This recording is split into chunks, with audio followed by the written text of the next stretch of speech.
আজকে রমজানের 10 নম্বর রোজা, তার জন্য সেরি করে যাচ্ছি নামাজ পড়তে। পরদিন সকাল হতে রেশন কার্ডটাকে নিয়ে চলে গেলাম রেশন আনতে। ভিড়ের মাঝে 1 ঘন্টা ওয়েট করে ফাইনালি আমি রেশন পেয়ে গেলাম। রেশনটাকে এখন বাড়িতে রেখে আমি এখন যাচ্ছি মসজিদে এসে দেখি যে আজকে ইফতার খাবে বলে সব ধোয়া হচ্ছে।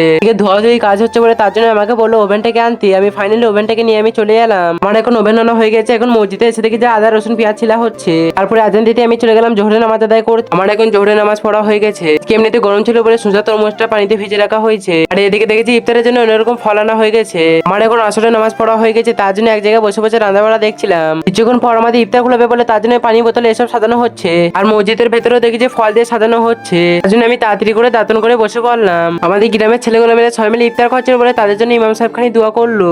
খাস করে দাও আসমান वाला আসমান তুমি উঠিয়ে দিও মাওলা, জমিন वाला তুমি জমিনে দাফন করে দিও মাওলা।